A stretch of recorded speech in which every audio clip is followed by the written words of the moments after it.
It is currently midnight in the UK, and I decided that I'm just going to do this in my pajamas. I realised that I actually have no other time to film this. So I was like, get your fucking ass out of bed and work. Hey everyone, welcome back to How to Train Your Gavin. Today is my May TBR, and May is a very special month for me. May is the month that I leave my 20s forever and enter my 30s. And I'm kind of in denial. I am also trying to squeeze the life out of myself with the dressing gown cord thing, belt. So what better way to end my 30s than just carrying on as normal? It's just a 30th. Nothing special. Nothing's going to change. I'm still going to look... I mean, have you seen me? God, I can't even do that. Cut that out. So I'm just going to work May like nothing's up, you know? I'm very excited about the books that I am reading in May. I'm excited about some of the video ideas that I have for May. And yeah, I think May is just going to be generally a really awesome month. There are 3 readathons that I'm definitely partaking in. I mean, 2 of them are public ones. 1 of them is with my patrons. There might actually be more readathons that I've most likely forgotten about. So the first readathon is the Final Book Support Group, which is run by Steph from Steph Loves. She is running that readathon from May 2nd to May 15th. So I definitely want to partake in that one because the private readathon that I'm doing is with my patrons. It is Can't Believeathon round 2, and that is running the 2nd week of the Final Book Support Group, so that's running from May 9th to 15th.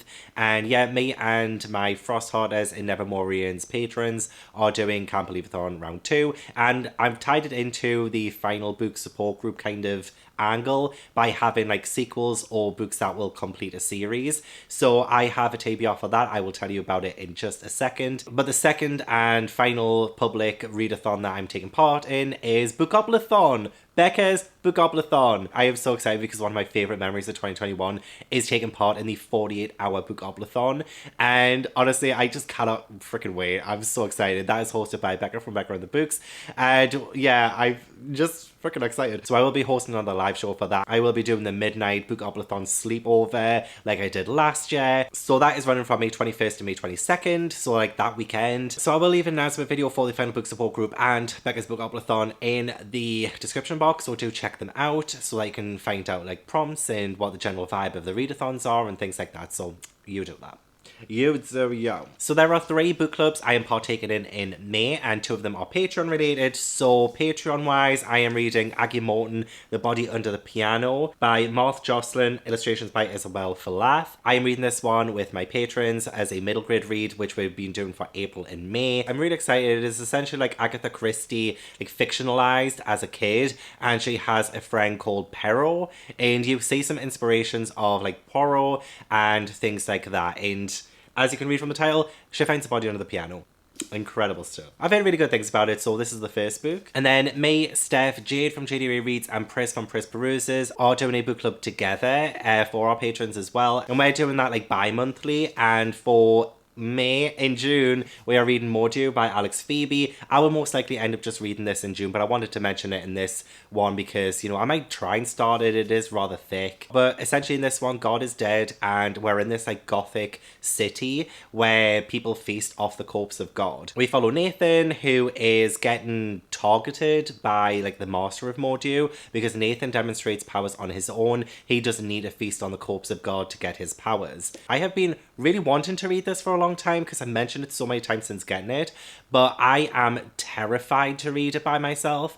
So that's where Steph, Jade, and Pris come into it. It's much better reading something like this with friends. Everything about it just makes me so excited, and I hope it's like really well written because like the plot is there, the story sounds fantastic, and it has the potential to be a 5-star, but we'll just have to see. But this will most likely get read in June, not gonna lie. And then I was invited by Kayla from Books and Lala to be part of the Literary Dead Book Club in May, and we are reading Confessions by Kane Minato, and this one I have seen around a fair bit, but I'd always been a little bit scared to read it and a little bit nervous to read it, so I'm just super happy that I will be doing this as part of the Literary Dead Book Club, and I will be doing that with Katie Carlson as well. I'm just so freaking excited. Like, it's just gonna be such a good live show. I'm so excited. But yeah, all I know about this one is that it follows a teacher who I think is retiring, and she is gonna make this like huge impression on the last day of her lectures. Yeah, she has one last lecture to deliver. She tells a story that upends everything her students ever thought they knew about 2 of their peers and sets in motion a maniacal plot for revenge. It's a harrowing confrontation between teacher and student that will place the occupants of an entire school in danger. Like, I don't know what to expect. And I think this will make for a great discussion. It's not too long either. And it was translated into English by Stephen Snyder. So, Stephen, you better done a good job. You better done a good job. So those were the book clubs. I have one buddy read that I want to get to as well, and that is The ABC Murders by Agatha Christie. I am reading this with India from What India Read and Steph from Steph Loves. I genuinely really have no idea what this one is about. I've just, as you know from my Agatha Christie vlog, I've been getting bang into reading some Agatha Christie books. But this is the kind of book that doesn't have a synopsis. Shit. Oh, I remember now. Sorry, I remember. So this one follows a killer who is killing people based on their names, but alliterative names. So I think he kills like somebody called AA in a town or city that begins with A, and then someone who has the initials BB in like a city or town that begins with B. So for example, Bulbous Bitch from Baltimore. Things like that, you know, and then there just appears to be like no motive or anything, so it seems to be like a really hard case to solve. This is a Poirot book, and we all know Poirot will solve any case. And thank you so much, India and Steph, for agreeing to buddy read it with me. But probably the worst video idea I've ever had. And honestly, I was inspired by, I think his name is now Dylan Will Not Participate. I think, like, he changed his name a few times on YouTube, but he's a reactor. He reacts to movies, TV shows, and things on YouTube, and I love him. And whatever Mel and Liv say about his arms, like, they say that he doesn't have arms. He has arms. I love his arms. His arms are great. Anyway, he has a series where he watches only the first episode and the last episode of a TV show. So literally just those two episodes, none of the episodes in between. So I think I said this random idea on one of Mel's reading sprints, maybe. But I've been wanting to do this, and I'm like, okay, I'm going to do it. So I'm going to be reading only the first book and the last book in a series. And that series is going to be Throne of Glass. So I'm going to be reading Throne of Glass by Sarah J Maas and then Kingdom of Ash by Sarah J Maas. Never read any of these books before. I got like 40 pages into this maybe back in 2014. Never finished it off, and I can't remember anything about it. So I'm going to be reading this one and then going straight into the last one. Like, I'm going to be so confused. But that's exactly what Dylan's like when he's like doing his videos. I have no idea how this is going to go. It might just not be good, because how can I genuinely rate this when it's the last book in the series and I haven't read the books before that? Like, I don't know how this is going to work, but we're just going to go along for the ride, okay? We're just going to go along for the ride. I might also do this for the final book support group, because, I mean, once I've read this one, I will need to read the final book and then I'll finish the series. Technically. So yeah, this follows an assassin, and that's all I know. I'm also going to try and put all of my books that are on my TBR into Goodreads so that I can see what my lowest rated book is, because I haven't updated my TBR on there for like 2-3 years now. And I am going to be staying in one of the worst rated hotels in London at the start of May. It was the cheapest place, okay? I didn't realise it was going to be that bad. It's got so many 1-star reviews. So many people have said that when they've gone out and they've come back to the hotel room, their door was wide open, things like that. Stains on the bed, stains on the floor, stains on the curtains, stains evermore. It's just a really bad place, but it was only £130 for 3 nights, okay? I was not going to get any cheaper than that. I'm staying there for 3 nights, and I thought, you know what, while I'm there, I might as well see if I can find out what my lowest rated book is on my TBR and read the lowest rated book in the lowest rated hotel in London.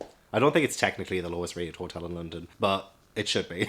So I'm going to be doing that. So I will have like a surprise book on there. I have a feeling it might be something like The Witches of Eastwick by John Updike, but I'm saving that for a video later in the year, so I don't want to read that one yet. I have no idea what will be my lowest rated. If anybody knows my shelves very well, yeah. And then later on in the month, I am going back to London to see Legally Blonde the musical on the West End. I'm so excited. And so I thought I would do like a Legally Blonde reading vlog, because I also have Legally Blonde by Amanda Brown, the book that the movie is based on. So I might read the book, watch the movie, see the musical. Oh my god, you guys. Doesn't that just sound like a great idea? So I will be doing that towards the end of the month. So I do have this. It follows Elle Woods, who gets accepted into Harvard Law School. Like, she wasn't the smartest person, but a lot of people underestimate her. And you know what? She just shows everyone how it's done. Elle Woods is literally one of my idols, not gonna lie. And I've seen the recorded MTV broadcast of Legally Blonde the musical, so I do know the songs. I love the songs. I know the words to like all the songs, but I've never seen it live. So that's gonna be really, really fun. And yeah, I thought I would compare the book to the movie to the stage show in a video for a reading vlog.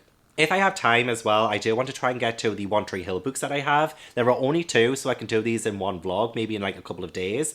But essentially, one of them is a novelization of the pilot episode of One Tree Hill. So it's this one, One Tree Hill, the beginning. And then there is One Tree Hill, A Heart So True, which apparently I think examines Brooke a little bit more. This one was a little harder to get hold of, so it was a little bit more expensive. So I do want to try and read it like ASAP. I do love my nostalgic TV show books, and I've been getting really into collecting them recently. I have a lot of Sabrina books now. I have all my Charm books from when I was a kid. I recently just did a Hannah Montana reading vlog, so if you missed that, don't forget to check it out. It was amazing. But these two, I think I can, if I've got some free time in me, I think I could probably read these in a couple of days and do a vlog for it. I don't want to be anything other than what I've been trying to do. Before I get to my Can't Believe It on TBR, I am bringing back my I Have to Like My Friends' Favourite Books or I Unsubscribe From Their Channel series. So I will be coming back with episode 2 in May. I mean, the vlog might come at the start of June, but I'm going to be reading the books in May. And I only own one of them physically. So I do have like a list of names of booktubers I would consider friends, and I put those names into a bag, shuffled it, and pulled out 4 names. So the 4 random names I pulled were Jade from JD Ray Reads, Ali from Hardback Hoarder, Jessie from Ties and Books, and McKay from McKay's Book Vlogs. I am so excited. Like, this is like such, again, a random mix of people. I thought my first episode was random, like a random mix of people and tastes and genres. This one is definitely, again, like such a mix, and I'm so excited, genuinely so excited about this one. So after getting the names, I do have a list of books that they've considered favorites or books that they've put in their best books of like 2021, 2020 kind of videos. So for Jade, my love, I was so torn because I did kind of want to go for The Grey Coats by Sebastian de Castell, but then a recent favourite of Jade's that she absolutely raves about, in fact she raves about the entire series so much, and that is A Chorus of Dragons, that series, and the first book is called The Ruin of Kings by Jen Lyons. Oh, I might have said that so wrong. But I've been really excited to read this one actually ever since like Jade's like 5-star to the sequels, like 5 pages in and stuff like that. So like this seems like a series I really think that I could potentially enjoy as well. So Ruin of Kings, I can never regurgitate fantasy summaries because they just all sound the same to me. So we follow Kieran, I think, and he is claimed as the missing son of a traitorous prince. And I think this thrusts him into this power play and family politics, dynamics, things going on. I'm trying to regurgitate the summary to you from memory after reading it right now and stuff, just to like, so I'm not reading from a screen, but it's just not working. Yada yada yada, fantasy book, yada yada. And then I like the sound of this. Then again, maybe he isn't the hero after all, for Corinne is not destined to save the world, he's destined to destroy it. Okay, that sounds really good. I'm looking forward to reading that one for Jade. And then Ali from Hardback Hoarder, the only person I own the book for, and that is If We Were Villains by ML Rio. And this is actually a few of my friends' favourite books as well. Like I could have chosen this for a number of other people, but I think with Ali, I feel like I definitely had to. This one, I believe, follows someone called Oliver, and he is in prison for like 10 years or something for the murder of someone, but we find out through this whether or not he actually did it. Dark Academia? Does that mean anything to you when I say Dark Academia? Can you just get a sense of what this is about just from Dark Academia, do you? Okay, great, I can move on. No, but I have been excited to read this for a little while. This was quite popular for a bit, and I'm going to bring it back, okay? For Jessie from Ties and Books, I'm going to be reading Freshwater by Akweke Emezi, and I know that Akweke Emezi is one of Jessie's favourite authors, so I'm also excited to read from Akweke Emezi as well, because they also wrote Pet. But I'm reading Freshwater because I feel like that is one that Jessie has been absolutely raving about. The synopsis of this is so interesting as well, because it says that Ada is prayed into existence by her parents, but something must have gone awry, and Ada begins to develop separate selves, and then they go to a college in America where a traumatic event crystallizes these selves, and they become something a bit more powerful. So that sounds like pretty fantastic, and I bet you it's going to be extremely gorgeously written too. So I'm excited to read that one as well. So we go from something that could be potentially quite beautiful and gorgeous and lyrical in its like language to something that is going to be very extreme. So for McKay, I am going to be reading Survivor by J.F. Gonzalez, I think the author name is. J.F. Gonzalez, yeah, I was right. It's because I've heard McKay talk about it so many times. This one, it terrifies me. Not gonna lie, this one terrifies me. I'm really scared. It is, actually, it's not for the faint of heart. I believe it follows somebody who was kidnapped and forced to be part of a snuff film. And yeah, apparently it's like trigger warnings for everything. It's really fucked up. Mickey loves it, so enough said. This could either make or break my opinion on Mickey, to be honest. I mean, no, I'm sure it's going to be fantastic. I've been really wanting to read more things that will traumatize me. So I'm pretty sure this one will do the job. So finally, I do have my Can't Believe-a-thon TBR. I get my patrons to vote which books that I pick for it. And because this one is kind of based around the idea of final books or kind of continuing a series to get to that final book, they did come back with the top 3 of the books that I listed, and these were the winners. So we have The Strange Worlds Travel Agency, The Secrets of the Storm Forest by L.D. Lipinski. This one is the 3rd and final book of The Strange Worlds Travel Agency, and I've been so excited to read it, and I'm so glad that I'm saving it for Can't Believe-a-thon. I just think it'll make it that more special. I've mentioned like what the series is about like 55 million times on my channel, but essentially it's fantasy flick, goes through suitcases, different worlds, is accompanied by Jonathan, who is just incredible. Love the characters, love the first 2 books. It's fantastic. Cannot wait to read this one. It's probably going to make me cry. A lot of people said it's made them cry. So excited. They also voted for the 3rd and final book in the Brightstorm Adventure series. So we have Fire Song by Vashti Hardy. I didn't realize it was going to be the final book until rather recently. So I'm a bit gutted about that. But yeah, Brightstorm, the first one, followed 2 kids who are told that their dad had perished in this accident, and these kids end up finding out for themselves. And it's like filled with like skyships and fantasy and adventure. But you know what? It's midnight, and that synopsis was terrible. I apologize. But yeah, this one will be set in the volcanic north. That just sounds fantastic, so I'm excited. And if anyone's wondering about like middle grade monthly and things, we aren't doing middle grade monthly anymore, at least not for a long time. So yeah, we wanted to take a break from it, but maybe we will be back one day bigger and better than ever. And then the 3rd book that I will be reading for Can't Believe-a-thon, I might try and squeeze more in that week because I did have a whole list. So whatever came forth in the poll, I will probably read for it.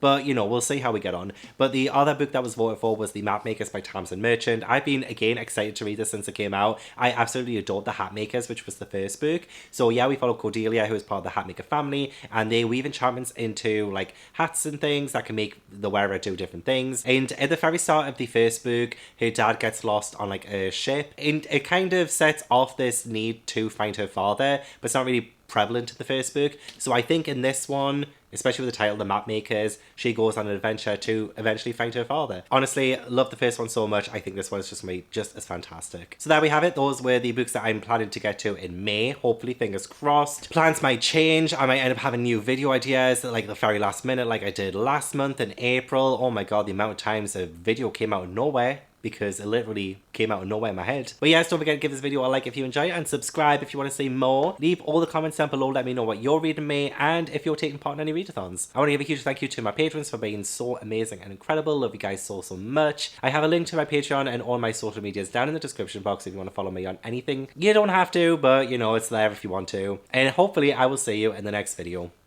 Bye.